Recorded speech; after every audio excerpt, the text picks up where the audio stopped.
Good evening. Thank you for joining this evening. My name is Matt Albertson, and I am a co-chair with the Connie Mack-Dick Allen chapter for the Society for American Baseball Research. If you aren't a SABR member and are interested in joining, don't hesitate to reach out to me directly or visit sabr.org/community for more information. And without further ado, we'll get to the main course. Craig Calcaterra, did I say that correctly? You did. Terrific. I should have cleared that before we started recording. Right. He was formerly the lead national baseball writer for NBC Sports and was the creator and editor of the blog Hardball Talk. He was the recipient of the 2012 Joe Posnanski Award, and in 2014 was one of 24 writers selected to receive the Amtrak Writers Residency. Currently, he writes Cup of Coffee, a daily baseball newsletter that keeps readers up to speed on the goings-on in Major League Baseball. And on April 5th, his latest publication will be released. And Craig, I will let you jump into that title, soup to nuts. Rethinking Fandom, and I even have it right here. And the very pretentiously offered subtitle, How to Beat the Sports Industrial Complex at Its Own Game. So yeah, the book is, I refer to it as a manifesto or a screed more than or a pamphlet, like an old school pamphleteer kind of material, as opposed to a book. This is not a 300-page snooze fest that will, give you the history of this or that or the other. It is, I think, a quick, brief, breezy means of telling you that it don't gotta be this way. You don't have to be miserable as a sports fan, because so many of us are, and we don't realize it. And some of us just accept it as part of the deal with being a sports fan. And I don't think it has to be that way. We don't have to rationalize our rooting interest. We don't have to explain away the idiot who's playing center field for our team. We don't have to, do all kinds of backflips and contortions in order to make it okay for us to like what we like or to change what we like. And in the book, I'm giving you all moral and ethical permission to be a fair weather fan, to be a casual fan, and to basically anger everyone in your life, possibly even yourself.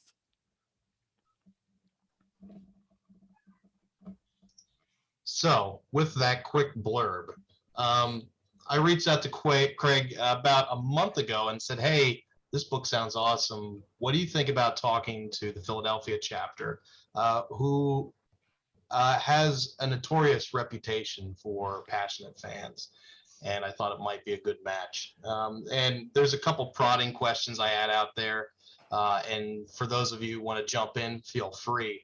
The first two questions I have that we can kind of play off of are, how do fans today digest baseball, and has it changed? And second, how has Major League Baseball and its owners sought to change how the game and the product is consumed? I think it's fair to say it's changed a lot. To your first question, I think the way fans consume baseball is just fundamentally different now than it's ever been. It's been a progression. That change has happened. Certainly the internet era has changed that a lot. I've seen it. Like, I'm 48 years old. I've been a baseball fan since the late 70s. It fundamentally changed with the advent of the internet. I was the kind of person who used to get this, even when I was like 10, I would get the sporting news and I would get Baseball Digest. And I would, when the Bill James annuals started to come, I would get those. And I was probably on the bleeding edge one percentile of how much baseball content I'm consuming, and that was separate and apart from all the video games and all the history books and all the other stuff I was reading. I mean, it was ridiculous. But that would almost make you look like a casual fan now compared to some people. There is so much out there. You can consume baseball every single day, 365 days a year, in volumes that is just impossible to have conceived even 25 years ago, I think. That does a couple of things. It is great in a huge number of ways. I mean, if you want to know something, damn, it's right there. You can get it. If you have a question that you have never thought, and as SABR members, you guys, it's the whole thing is about research and history and knowledge of the game. If you have a question that just pops into your head and you wonder if anybody ever asked it, you'll know it very soon. And if they haven't, you'll have the ability at your fingertips to start researching it yourself. but it's a double-edged sword too, right? Because it makes being a casual fan a hell of a lot harder. My brother is 2 years older than me. We got into baseball at the same time. Kurt never got into it the way I did, as far as I want to know everything. I want to read everything and research everything. He would watch a game and then he'd turn his brain off and go do something else. And then we'd go to a game, or we'd go play a game or play catch or something. And then he'd go do something else. In hindsight, he was a 5,000 times more healthy sports fan than I ever was growing up, and probably still am. I sort of aspire to that in terms of, I'm a baseball writer. I will always be in it a lot. But there is something really refreshing about being able to watch a game and enjoy it as entertainment, and then not think about it until the next game starts. I think that's kind of lost. It's possible, but there aren't nearly as many people doing it now as there used to be. And I think there probably should be more people that do it that way. So you jump into this topic, and you mentioned in your opening the sports industrial complex, kind of a play on Eisenhower's farewell address, I think, of the military industrial complex from the 50s. Yes. And that's a fun term to create, I think, today, especially with the climate, right? So, games are expensive. It's expensive to attend a baseball game, a major league game. The concessions are expensive. Now we have to pay for regional television subscriptions just to watch the game. It's not on NBC, CBS, ABC like the NFL is, or like games used to be. And now, in addition to paying for those regional networks, if our team is playing on a Friday night, now we have to pay for the Apple TV subscription. I think I learned today you don't have to pay for that. I think you just got to sign up for it, and then you just have to agree to have Apple send you a zillion emails a week to try to get you to pay for it. But yeah. Clarification right here, and it's recorded. You are the product, by the way. That just makes you the product of Apple TV. You are not buying anything, but you are being pitched to. Sure. So it's increased how we're treated as fans from the league it seems different. It seems like the Phillies in the past had this family atmosphere, and now, even though it is somewhat of a family organization, it's gone corporate, just like anything else. So what is the sports industrial complex? What does it encompass? Well, I'm certainly not going to be a real authoritative military historian here, but the idea that Eisenhower was getting at with the military industrial complex certainly was that something that at one point was an industry and a world that responded to a need. We get attacked, we go to war, we have an army, turned into something that created its own gravity and insisted upon its own existence in a way that actually caused other things to happen. If you have a big enough military, and then you have a big enough weapons, manufacturing industry, at some point, they're going to insist that they be used, and the tail will wag the dog. That was what he was warning against. That probably happened. We can argue about politics somewhere else, so I won't do that here. In baseball and in sports in general, something very similar has happened. Whereas you used to have, and I will preface this by saying there was not a good old days when everything was wonderful. We are not going to be able to look back at, Connie Mack, for example, or anybody else and say, oh, their hearts were pure and just, and all they cared about was our enjoyment and the love of the game. It never existed. So I don't want anybody thinking that I'm looking back at history with rose-colored glasses. But there certainly was a case where it was a lot simpler. The idea was they put on a baseball game. They own a baseball team. They hire some players. They put on games. We watch them. We pay for them. We get some enjoyment out of them. And there was a bit of a social contract that was created between fans and sports owners and sports leagues. That has really been upended now. Sports are not just a family that owns a team and a loose assemblage of businessmen who run a league. You now have a very corporatized league who have huge billion-dollar interest in other businesses, whose other businesses have huge billion-dollar interest in the sport. And that includes media, and that includes TV networks, and that includes real estate developers, and that includes politicians, and that includes everybody else who at one point or another either has a hand in how sports is run, or uses sports as a way of sort of creating something more for themselves. A politician who demagogues on sports because he wants to get in the press, he's part of the sports industrial complex. A county commissioner who wants to give the Atlanta Braves $1 billion to build a stadium out in the suburbs, they are part of that too, as is, the property management company that runs the condos and the apartments and the restaurants and the office buildings that surround the stadium. So there's this giant industry out there. Their interests are not the same as ours. In fact, we are just a very small part of it as sports fans. And a big part of that is that sports increasingly create their own gravity in a way that it doesn't matter if you win or lose anymore, you're still going to make money because the complex is so large, because the arrangements are so mature and complicated and convoluted in certain ways, and because the incentive structure has been changed so much. If I own the Pittsburgh Pirates, for example, I could lose 112 games and it doesn't matter because I have become profitable before I sell a single ticket. There are a lot of teams that are doing that. In fact, that's the ideal. If you look at, a lot of us are miserable like I am. I'm a miserable person who will read every baseball business story about what Rob Manfred said in a meeting or what some executive has proposed at a shareholders meeting. And when you look at all that kind of stuff, you find all kinds of things like the ideal for a sports commissioner, if you're Roger Goodell or Rob Manfred, is to have a situation where everyone makes money no matter what happens on the field. And like any other business, we can lower our labor costs as much as we can. If we want winning sports, if we want the best players on our team, and we want that as the experience, but they don't want it, everything's been screwed up. And so the entire book, I think, is premised on the idea of the sports industrial complex doesn't want what we want. How can we get what we want as fans, despite that giant edifice sitting there?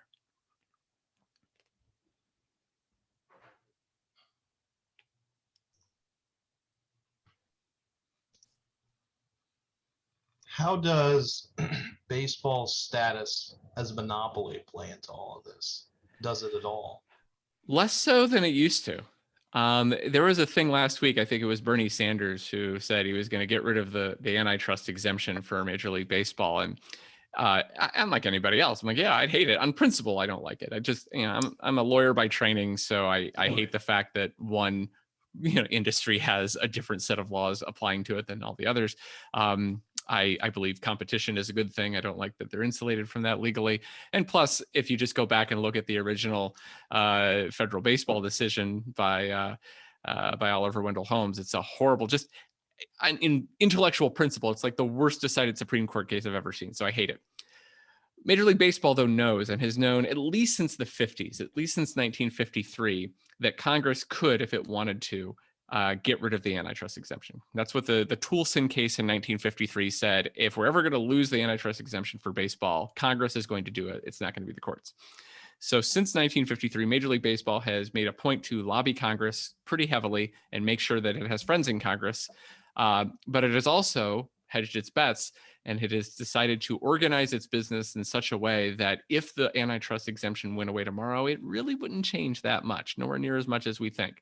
A lot of it went away because of the Curt Flood case, the Curt Flood, not the case, the Curt Flood Act, the bill that Bill Clinton signed into law, that exempted employee relations. Player contracts are not part of the antitrust exemption. You can't collude illegally against players now. You could before then. The Major League Baseball taking over the minor leagues, a huge part of that is about, if the antitrust exemption goes away, we want to own the minor leagues rather than have these weird anti-competitive business relationships with the minor leagues. So because of what's happened with the minors over the last couple of years, the antitrust exemption is increasingly moot. And then finally, the big one is, and I think it still comes into play a little bit, is about teams moving and who owners can sell teams to. In any other business, you can't have 29 of your competitors get together and say, no, you can't sell your business to that guy. In baseball, you can. If the antitrust exemption went away, that would conceivably go away.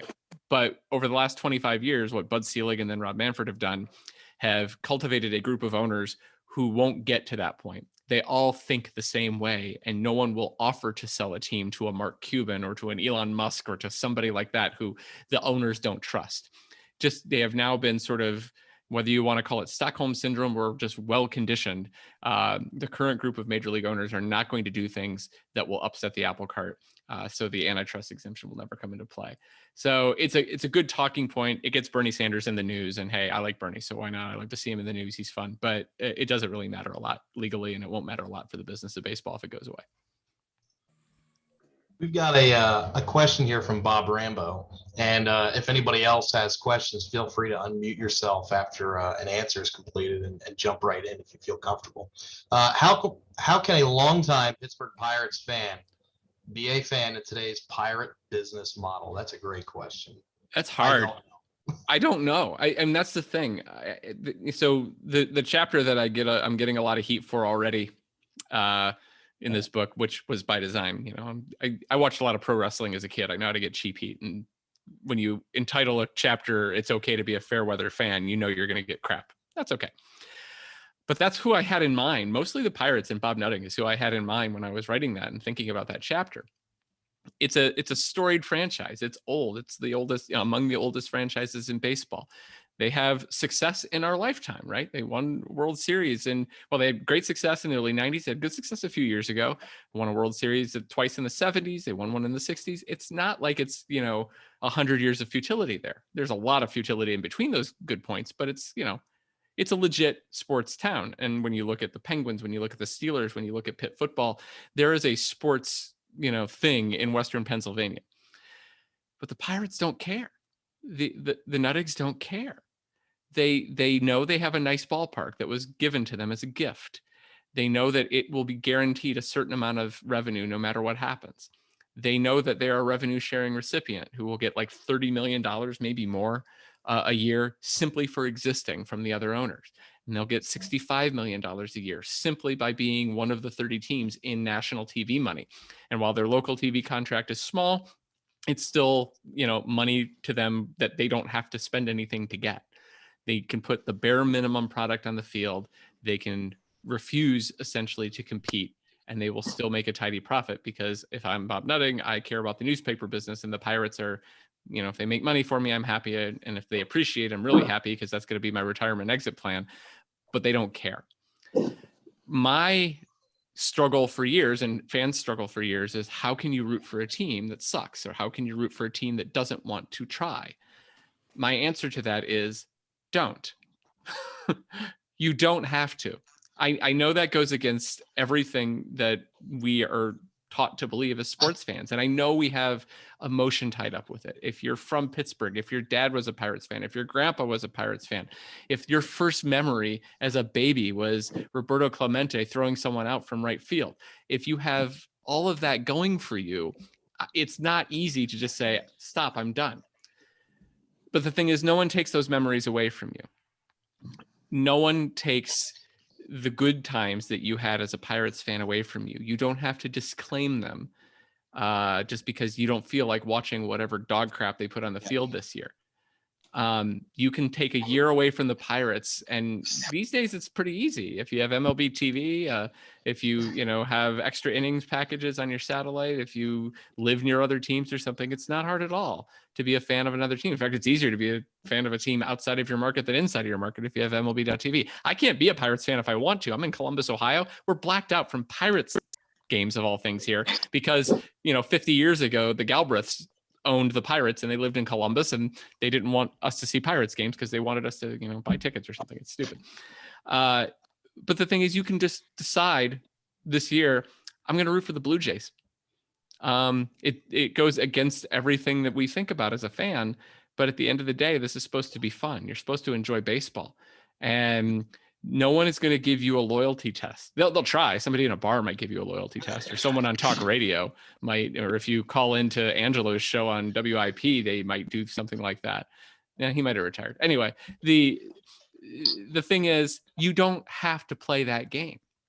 You can go along with a baseball team as long as you enjoy it. And when you cease to enjoy it, when it becomes too much for you to bear, drop them like a bad habit.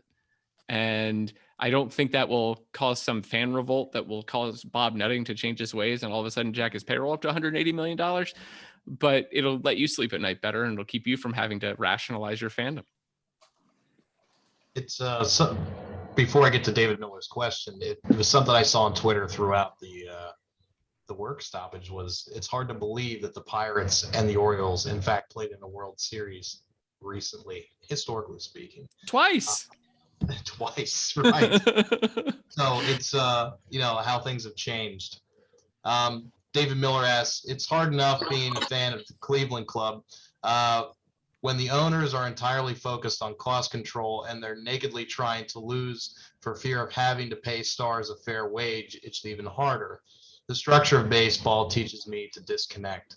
And I think before we jump in here, Craig, Baseball Prospectus, I think, did a piece on the connection between ticket prices and payroll, and the Cleveland Indians / Guardians, now Guardians, had slashed payroll something like 68%, and then increased ticket prices. Yeah, there's no connection there. The Oakland A's did the same thing. They jacked up ticket prices at the end of the year just before a fire sale. That's an old saw that I hope goes away. The idea that ticket prices are a function of ball player salaries. It's absolutely the case, though, that appreciating franchise values are the real driver for team owners. And if you're the Dolan family who owns the Guardians, they have, for the last couple of years, made it pretty clear that they're looking for an exit strategy. That, Paul Dolan, I'm going to get their names mixed up. I forget which one's Paul and which one's Larry, but the older one is in his 90s. He's going to die pretty soon.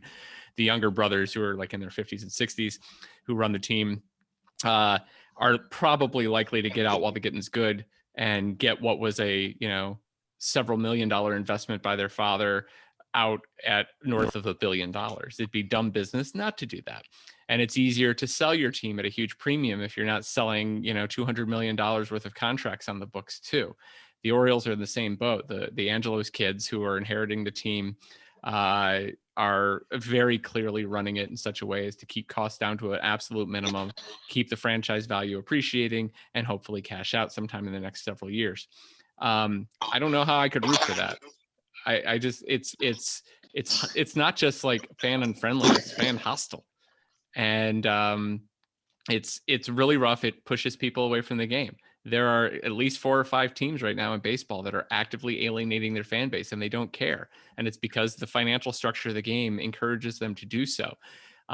It's on Rob Manfred and it's on the other owners who have helped create a system, and the players too, right? And they've got their clock cleaned at several collective bargaining agreement negotiations in a row and allowed this to happen because they were sort of short-sighted too.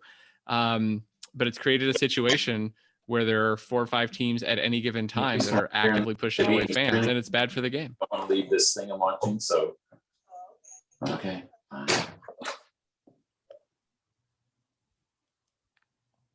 Okay, sorry about that. We should be good. No worries. Brett Krasnov has a detailed question here about, and really I think this is about the transformation of fandom going to the ballpark, how it changed from the years of Connie Mack Stadium and the Veterans Stadium to basically going there as just a day to go and have baseball in the background. So having fans in general become more casual, even at the ballpark. Back in the day of Connie Mack, and even it carried over to the Vet, it seems more fans overall were there to watch the game, keep score, watching the out-of-town scoreboard, talking about the game. Now it seems more people are at the ballpark to be seen, taking selfies, walking around, getting beer and food, etc. And ballparks are more designed as a place to be and be seen as much as a place to watch the game. Yeah, that's absolutely true. I mean, we've seen that in all of our lifetimes. We've seen the transformation of the ballpark experience from one that was in some ways, let's be honest, it was kind of hostile to a lot of people in the 70s and the 80s. I mean, I remember that cigar smoke I mentioned at Tiger Stadium, that was also accompanied by, the idea that you can't sit in certain places with your kids if you want to take them to the ballpark because people are going to be throwing bottles and just being jackasses. So yeah, it became more family friendly. That was the first push. It became more family friendly. But as it became more family friendly, and that was a good thing, I think, everybody started to realize, the team owners and everybody started to realize, well, there are a bunch of revenue streams we've never tapped into here. If we can get, a playroom together that helps families come more often. And we can put a Ferris wheel in Comerica Park, and we could do all kinds of entertainment off the concourse. These are all different ways that they'll make money or encourage more fans to come and sell more tickets and things. And that has naturally pushed the game into just being one part of the experience. It's part of the larger story. In some ways it's benign, right? I mean, we want people to go to a ballpark, and I really don't want just hardcore fans that are only there and damn it, know all 9 guys on the field to go to games. I want casual fans to go too. I want people who are just learning about the game to go. I want a girl to bring her boyfriend who has never been to a baseball game before so she can come and explain the game to him. I want that dumb guy there, okay? That's good for the sport. It grows the sport. But yeah, you're right. It certainly is a case where the game can often be secondary. And we can't blame it just on fans, right? We're just people. We do what we're encouraged to do or what we're incentivized to do. And the one thing that I don't get cranky about it, but I will argue with people about is people talk, oh, they're on their cell phone during the game. Well, if you go to a game, there are 10 times a game where the big scoreboard says, hey, go to your cell phone, go to the MLB app and do this. The teams want you to do that. The league wants you to do that. They want you to order your food on your cell phone. They want you to hashtag Guardians and take a selfie of yourself with the field in the back so they can put it on the big board. This is something that fans are being encouraged to do. And there's a commercial interest behind it, whether it's direct or indirect. And that's the way that the entire sport has gone, and football has gone this way. All the sports have gone this way. And we, again, have to decide how much of that can we take? How much of that can we tolerate? Personally, I don't care. I am more engaged in a game I watch on TV than when I go to a ballpark. It's been a couple of years since I've been to a big league game just because of the pandemic and everything. But, the last time I went to a ballpark, I think was either a Dodgers game in 2019 or an Indians game that year I went. And, I think I probably paid less attention to the game at hand because, I had my kids with me, or I was talking to my wife, or, hey, I had some friends over here and things were going on. And that's fine. But there are some people that can't make that choice or don't want that in their lives. And that's okay too. And we talk about sports as being a business. It's a business for fans too. We have some power here. We can vote with our wallets. We can vote with our choices as a fan. I think in the aggregate, given that attendance has generally gone up over the years, it's gone down the last couple of years, but it's, gone up from where it was in the 80s. More people like the way it is now, even if we hardcore people don't. I don't know. Fantastic answer. You mentioned, or at least your publisher mentions, in the write-up for the book, scamming local governments to build cushy new stadiums. And this is I think I put it more harshly than that. It's a good point in here. We see ownership groups that are typically worth $1 billion plus reaching out to local governments to help foot the bill for stadiums. And I'm thinking of, the Atlanta Braves stadium. I'm thinking Miami and how they can't fill it. And what's going on with Oakland right now too, and threatening to leave Oakland possibly for greener pastures. So can you talk about that a little bit? Yeah, the example that most recently just came up this week is the Buffalo Bills. Not baseball, obviously, but the guy who owns the Buffalo Bills is worth almost $6 billion. He's one of the richer NFL owners. He's getting $1.4 billion in public money to build a new stadium there. I don't know why the state of New York and I think it's Erie County. I don't know what the county is in Buffalo, but the county there is giving him $1.4 billion to build this stadium. The New York portion of it is $800 million. That happened 4 days after the state of New York cut Children's and Family Services by $800 million. It's the worst optics I can possibly imagine. But they can get away with it. Sports owners can get away with it. They only, they ask for it. No one is forcing a local government or a state government to give them money. And if you owned a team and you had to spend $1.5 billion for a new stadium, why not ask the government first? Maybe they'll be suckers and maybe they'll do it. And I'll be damned, they do it all the time. It is a scam because these are always premised by the politicians as this will be an economic development tool. They are never economic development tools.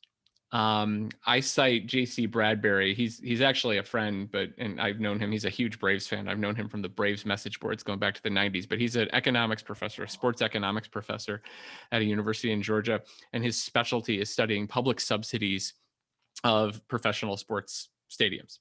He's written books on it. He's studied every single one that has come out. And every single time he looks at it from the perspective of, okay, it was promised that it would create this many jobs, it would put this much money into the local economy. Did it do that? They never do that. Superficially, it looks like it does that. But what they found is, if it's creating $200 million in economic activity, the Brave Stadium is, but what it's doing is taking $200 million away from other parts of the economy. People are going to ball games instead of going to the movies or restaurants.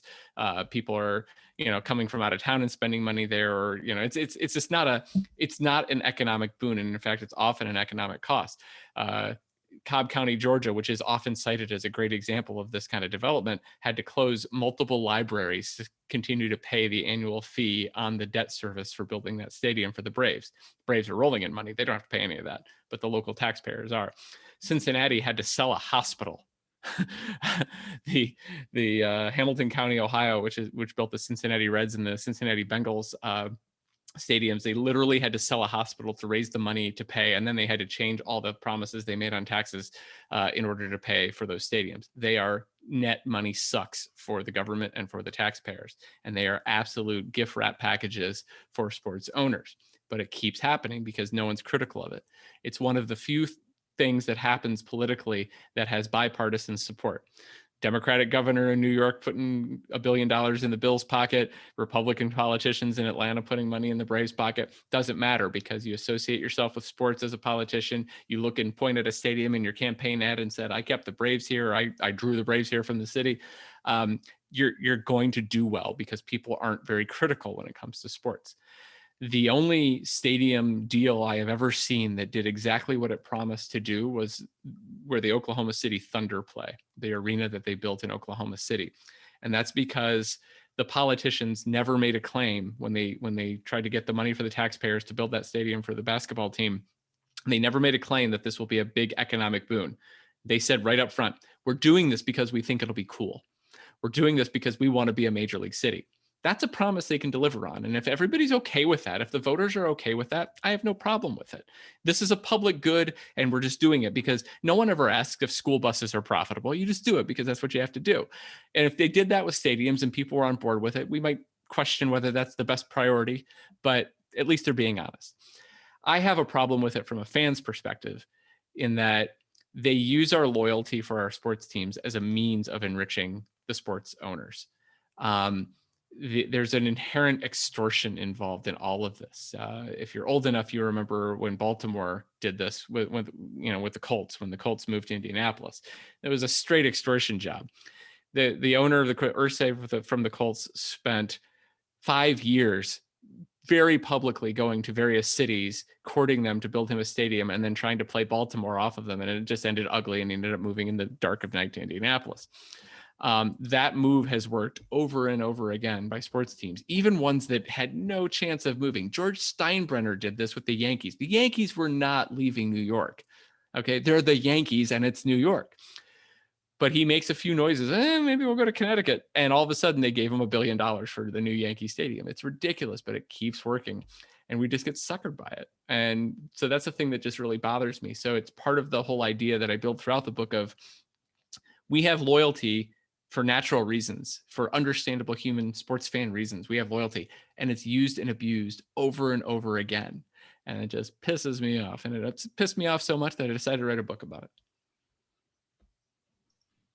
Was there a Franz Ferdinand moment in your sports fandom that set this powder keg off, that said, you know what, the world needs a book about this, and we need, just to totally pull the curtains down, and I'm just going to lash out?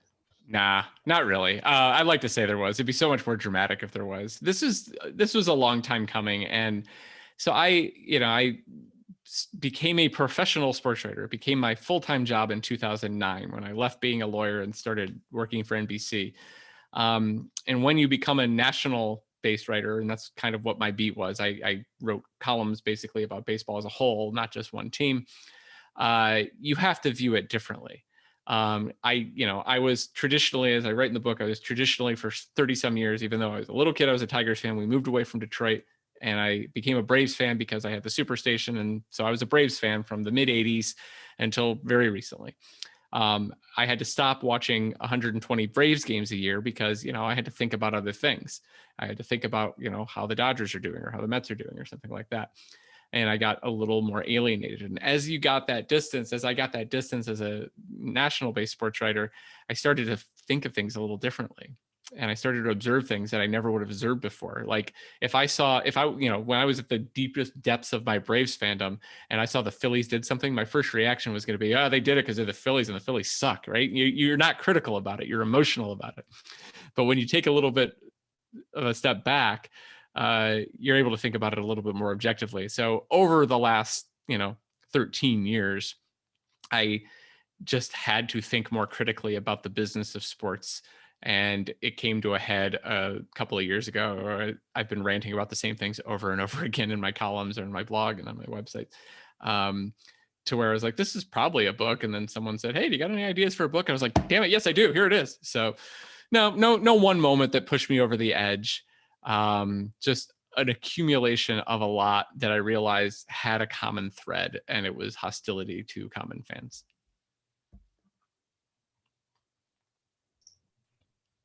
Anybody else like to jump in?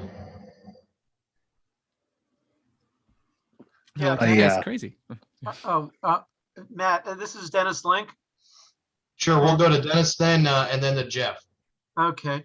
I want to thank you, Craig, for the great insights that you have, and these are things that I've heard fans complain about before, and these are things that I've been accused as a fan, as somebody that has a partial season ticket plan that I've had since 2002.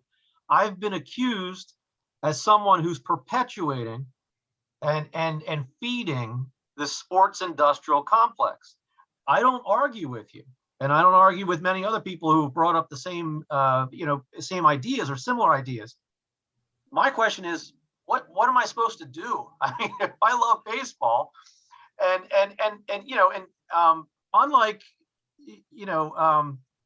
unlike Bob Rambo, the Phillies are actually spending some money. I mean, they're not just sitting around and hoping to make money and keep labor costs down. I mean, they're spending maybe inordinate amounts of labor costs. So I guess long story short, my question is, for someone who's an avid fan and has been lifelong, what can we do to avoid feeding what we know is this monster? I will say that the book is called Rethinking Fandom, not Rejecting Fandom. My publisher is a company called Belt Publishing. They've never done a sports book before. They write a bunch of like weird lefty political things about, working class people in industry and unions and things like that. They're not a sports thing. Now the publisher, a woman named Anne, she is a big sports fan. But she comes at this from a very different place that a lot of sports fans was. And she asked me, she goes, okay, you have all these complaints about sports. Why don't I just not be a sports fan? What's the point of your book if the answer is just drop sports? And I thought about that for a little bit. She was being rhetorical because she knew that wasn't the answer. But I don't think you have to, and I don't think you should have to, because, you don't write this book if you're ready to give up sports. My argument is I love sports. There are certain things about sports I love. I love watching a game and seeing the aesthetics of the game. At the end of the book, I talk about how I've gotten into soccer a lot in the last year. Every freaking weekend since August, I have sit and watched a bunch of English soccer. I don't know jack about it, but I watch it because it's just so satisfying to watch. And people feel that way about football. People feel that way about baseball. It gives us something. And I also think, as I note in the book, sports do, I think, on balance, have a social good. There is something to be said about creating a sense of community. There is something to be said about being able to go to your office and have something you can talk to with someone you don't really know really well, but you have a common interest. You're both Phillies fans. We can talk about the game last night. There's a lot of good from sports, and there's psychological studies out there that I've cited that, people who are sports fans, not obsessed, crazy, insane for sports fans, but people who generally consider themselves sports fans tend to be happier on balance. They tend to have better sort of social relationships on balance. There's a lot of good from sports. I don't want people to give it up. The whole purpose of this book is how I can continue to watch and enjoy sports without unduly benefiting, these billionaires that piss me off. The answer that I come down on is not, aha, I found a way to make Bob Nutting, give up and admit defeat, or I found a way to, reduce Rob Manfred to his knees in tears. That's never going to happen. These people don't care. But what we can do is we can personally give ourselves a sense of satisfaction that our sports fandom is not unduly doing things that interfere with our own sense of ethics and morality. I guess what I'd say is, I don't feel like I am contributing to some horrible good by turning on a baseball game and watching it. I do feel if I'm doing something wrong, if I'm a Cleveland Browns fan and I'm spending 4 hours a day on a message board explaining why it's okay that they signed a guy who has 22 complaints of sexual assault against him. That seems like a bad use of my time. Somewhere between the two poles of turning in and watching a game and just enjoying it versus being such an obsessive fan that you are arguing in favor of just bad crap for weird tribal reasons that you don't even fully acknowledge, is where the happy spot is.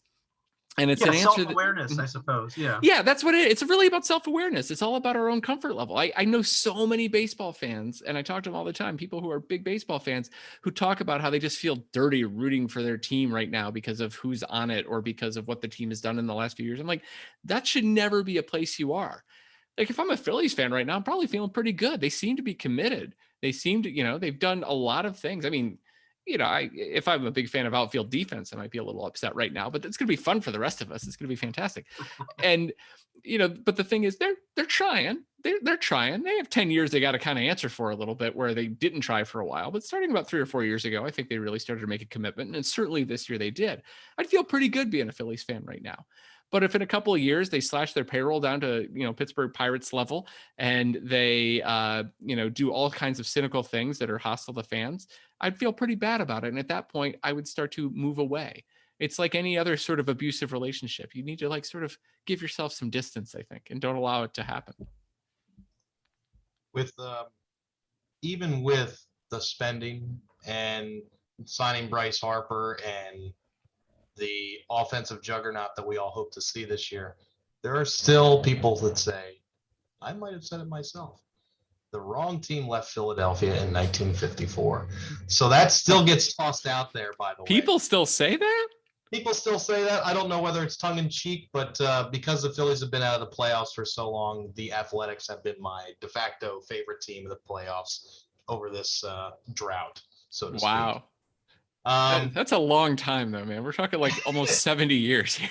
They've been in Oakland. They've been outside of Philadelphia, and I think in Oakland longer than they were in Philadelphia at this point. Yeah, they've been gone from Philadelphia for 68 years. Yep. A long time. Swampy, you had a question or a comment. So speaking of the A's, I think nobody has noted yet the irony that he's giving this talk to the Connie Mack chapter.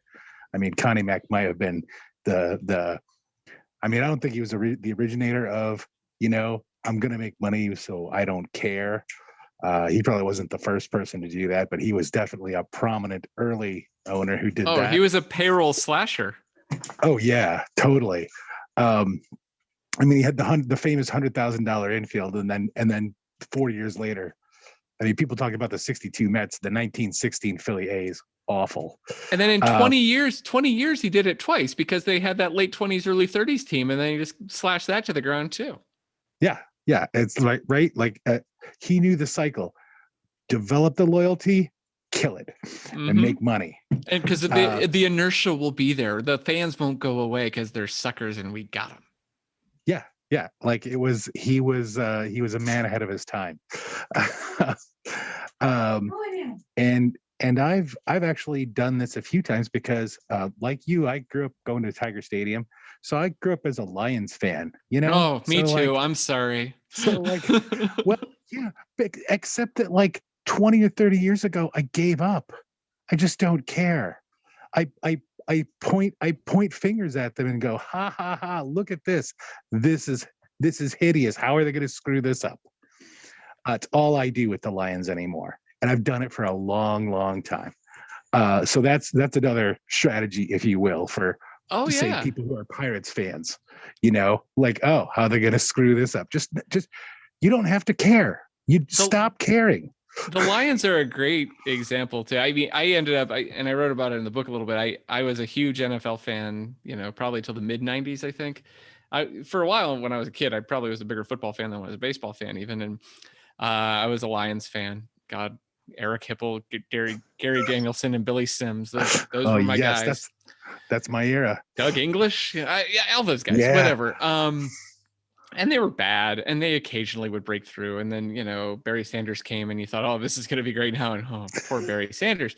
I gave up the NFL not because the Lions stunk, but just because I stopped being able to rationalize what they were doing to people's bodies. And this was really even before the CTE stuff happened. I just remember seeing, like, I went to a card show once, and there were guys who had retired only like 2 or 3 years before signing cards, and they were walking in with like canes and walkers and things. And I was like, what's going on here? This is hard to watch.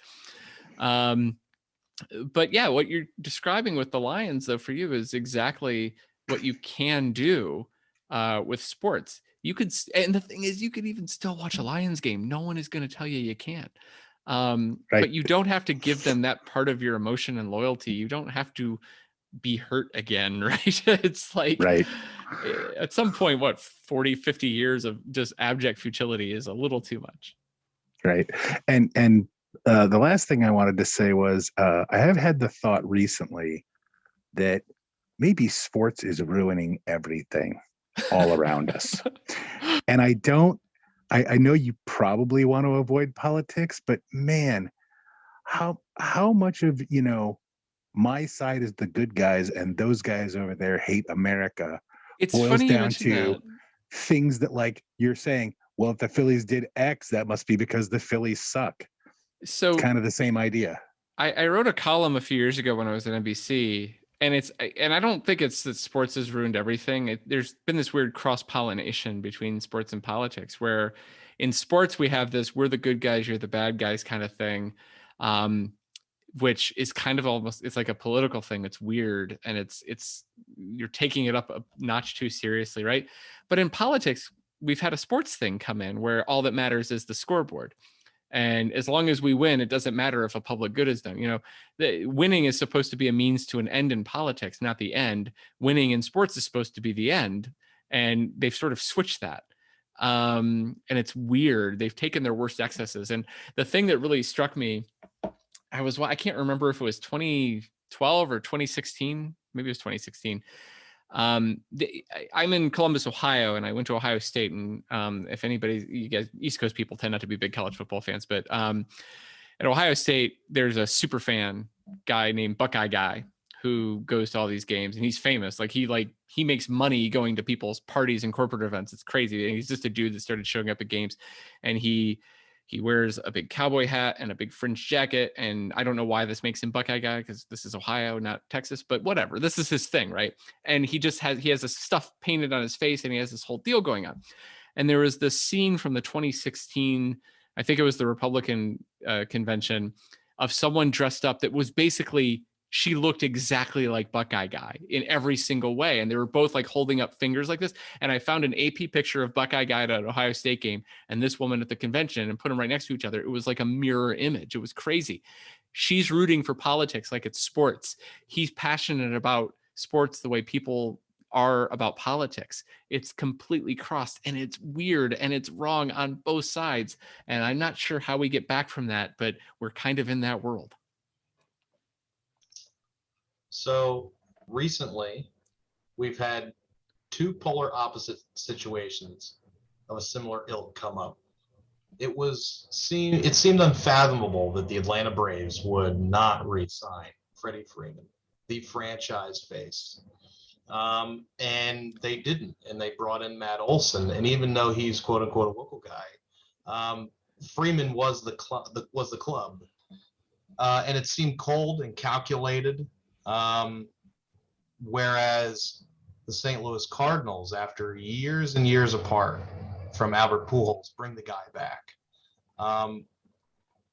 Do clubs think about the fan opinion when trying to re-sign a player in his prime versus let's put on the rose-hewn glasses, throw back some nostalgia, and get Albert Pujols? Would that situation play differently in, say, 1985-6? Steve Carlton gets traded, as it does now, vice versa? I think there's always been sort of a cold-hearted look at that kind of a thing. I mean, thinking Steve Carlton leaving the Phillies would have been impossible, but man, he did, and he became a journeyman. And, it ended up being the right call as far as the baseball side went, right? For as much as I love Freddie Freeman, I watched him come up from the time he was, in the low minors. Might be the right call.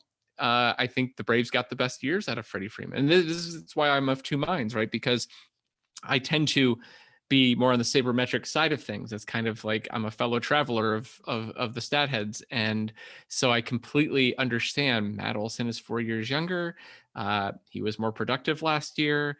There's a lot of reasons to think he'll be more productive going forward. And he's cheaper.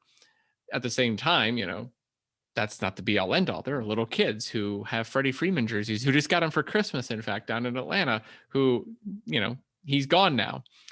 That's a balance. It's a hard balance for a team. At the end of it, I think winning is all that matters for the most part. I think that Braves fans, even the ones who got really, really upset about Freddie Freeman leaving, will be okay with that if Matt Olson continues to be what he's been and if the Braves continue to win.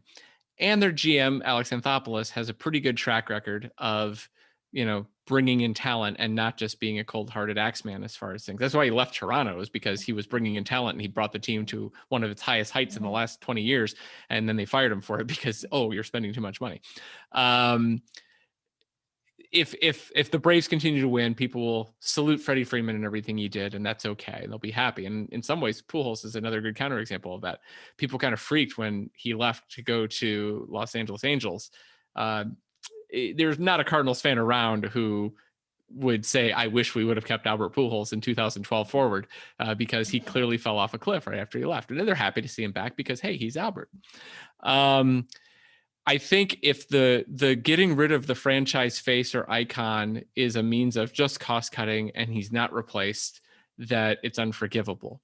I think if you do it, though, and you're trying to keep the winning thing going along, because we all know there are success cycles. We all know that players get old. We all know we have to reload talent. If you do it at the right time and you continue winning, it's forgivable, because ultimately at the end of the day, we want to have the team win. And like I said before, no one is going to take Atlanta Braves fans' memories of Freddie Freeman away. The homer he hit in 6 or 7, God, I forget how many games the World Series won. That's never going away. But if they let Freddie Freeman walk and then they decided, well, we're going to, plug first base with, just Joe replacement level, whoever, and we're going to just go for a cheap payroll, that's not excusable. So it's hard. You can go both ways, but I think at the end of the day, if the team is trying to continue to compete, it's defensible. Anybody else like to jump in?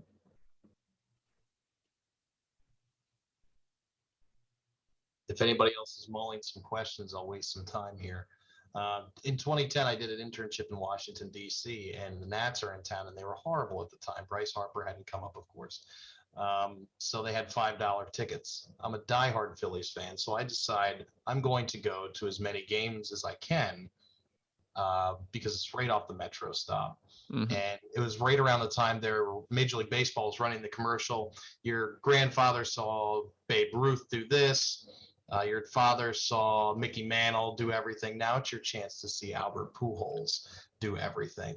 and the Cardinals are in 10. I said, I got to go see Albert Pujols do everything. And he played third base for the first time in several years, made 2 errors, and didn't get a hit. So that was not the everything I was hoping I'd see. But going to your point about you don't necessarily have to root for the team. You can root just for the players. It was interesting to see all the different teams come in, not have an affiliation, a passion for the club, but to root for individual players. It was a bit of a different fan experience. It's a huge thing. I really think that it's, Major League Baseball's had a hard time marketing its players anyway. And part of it's the nature of the game. You can't, if you have a big NFL game coming up and you're like, Peyton Manning and Deshaun Watson this weekend, against each other on Sunday, that those two are going to figure in the game. Peyton Manning, Deshaun Watson, boy, can we just get like 15 years apart somehow better? That was a terrible example. Anyway, but the idea is, Steph Curry, LeBron James, those two guys are going to be huge parts of the game. If you say Bryce Harper, Mike Trout this weekend, they might both go 0 for 4. One might get sat for a day, a day game after a night game. It's just not that way because baseball's long grind is hard to market. But I do argue strongly for the idea of rooting for players. And again, part of that is informed by the fact that I've been a national baseball writer for a while. And, Mookie Betts playing for the Red Sox when he did, I don't like the Red Sox at all. I've never liked the Red Sox. There's nothing I like about the Red Sox, but you watch a Mookie Betts game and you see him do amazing things. Like, how do you not like that? It's the same thing with any number of players. It's possible to enjoy a game simply because the players involved in it are great. If I'm like just skating around MLB TV or whatever, I'm looking for a good pitching matchup. I don't care who it is. I want to see a good pitching matchup because my personal aesthetics for baseball are I like to see pitching matchups. I view a baseball. This is why the opener and bullpenning has killed me, because my whole thing about baseball is it's a battle between two starting pitchers that builds over the course of 4 or 5 innings, and at some point someone breaks. And for an hour and a half to 2 hours, how long does that battle last and how does it go? That's completely out the window with starters and openers and bullpenning. But that's how I look at it. I'd much rather see that than, my team that I live or die for. I could watch them 100 times a year. I can miss them a few times to watch a good pitching matchup on another channel. Anybody else wish to jump in? I've talked everybody to death. It's okay. One final point that I have that you may want to address is hardcore baseball fans typically will say, you know what, the game has been the way it's been for decades. And instead of celebrating how good the athletes are and how much their athleticism has progressed, how much more powerful and stronger they are, we want to kind of still limit them by effectively 19th century, early 20th century rules. And instead of celebrating, you know what, maybe we should move the mound back a little bit. Maybe we should increase the size of the bases. Maybe we should have robo umps. We seem to be stuck in this framework that ultimately, with the advance of analytics, has created a stale kind of baseball game. I personally am for changing the game to make it more exciting. More base runners, the more excitement there is. But I'm interested to hear what you think about how fans interact with the rules and really how we might think about them in the future. Baseball has to be careful. And Rob Manfred has to be careful, because for as much as I agree with the idea that, at some point athletes progress to a point where the old rules might be limiting factors, or they've been exploited and the game has been broken in certain ways that we didn't anticipate, that has caused it to be a less entertaining game. A huge part of the appeal of baseball is its tradition and its sameness. And I don't mean that in a bad way. I mean, in my lifetime, NFL season has gone from 12 to 14 to 16 to now 17 games. There's not a continuity there. People don't care in the NFL nearly as much, but there's not a continuity there. There's a continuity across time in baseball. It might be an illusory continuity because we can do adjustments with stats to know what different eras are like and everything. but there's an emotional core to baseball fans that require that sameness. If anybody's familiar with my work, I hate the movie Field of Dreams more than anything on the planet. I despise the movie Field of Dreams. I've written screeds about how I hate the movie Field of Dreams, but they do have a point in Field of Dreams about baseball has always been there and baseball is this constant in our lives. That part rings true. So you start messing around with, I'm going to move the mound back, or I'm going to, be able to, you now can get somebody out by throwing the ball at them, or just any kind of weird, really off the ball rule. And I think we've crossed that line a little bit with like the automatic runner on second and things like that. You're starting to upset people's expectations, and I think that's bad. I think there are a number of things that we can and should change about the game that are way less transgressive than changing fundamental rules. Things like pitch clocks, everybody freaks out about that a little bit, but they've done it in the minor leagues. It's been seamless. I go to a lot of AAA games. I live in a AAA town. It's seamless. You don't notice it, and it does make the game move faster. There are things that can be done that are little incremental things that aren't big transgressive things, and I think that's what needs to happen. And for as much as we all laugh and guffaw whenever they announce, we're going to try this new experiment in the Atlantic League, I'm glad they're experimenting. I want them to try this stuff. Maybe something will work we didn't think about. They just got to be careful, because the game still needs to be the game. It needs to look like the game when we see it. It needs to not have a rule that seems arbitrary and new change outcomes in ways that never would have happened 5 years ago. That's going to be a bad thing for baseball. They have to be mindful that a hell of a lot of baseball fans are there for the sameness and tradition in a world that is chaotic. Baseball needs to be a constant. I think that's a fantastic point to end on, unless anybody has anything else. Jeff, we will have a beer. Yes, if Jeff, if you have not read my Field of Dreams thing, just search my name in Field of Dreams, and you will see some incredible bile about that movie. And I could go on about it all day. And it is easily the most hated thing I've ever written. I get more hate mail and tweets and things like that over that than anything, but I don't care. I will go to my death hating the movie Field of Dreams.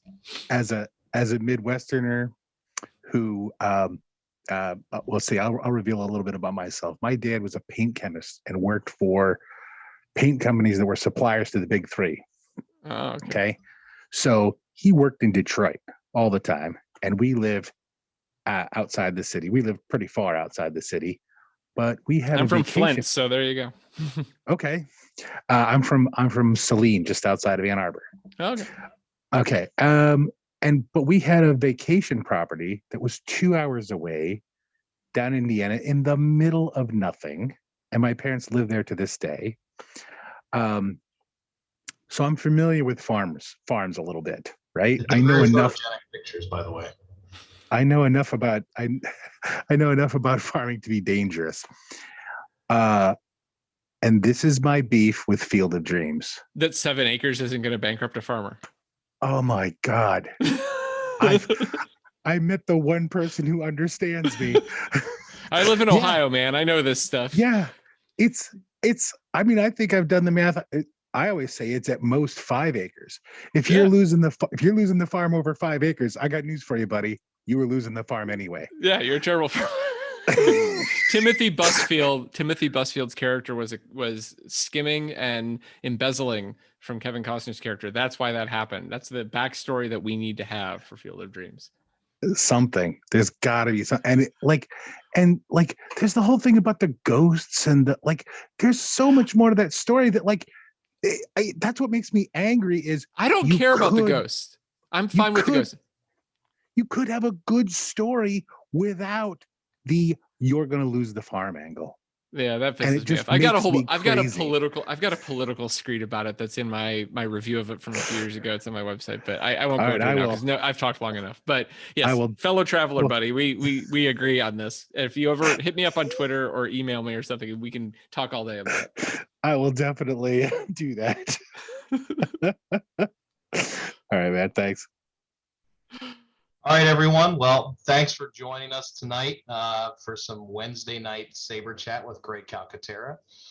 Craig, especially thanks to you for joining us and talking about baseball and being a little aggressive about it. I like it. Why not? That's my thing. Really, Thank you. Really looking forward to the book. You can pre-order the book still. Where? You can actually get it on Amazon now. You can get it at belt.com is the publisher. They're actually sending it out now if you order it from Belt directly. A lot of people have already gotten it. I don't know why they decided that the publication date didn't matter, but hey, who cares? People have got it. But it's available on Amazon. It's available as an ebook on Amazon, I believe, as well. And wherever your finer and lesser books are sold. Terrific. Thanks again. Thanks everybody for having me. I will always be around online because I have no life.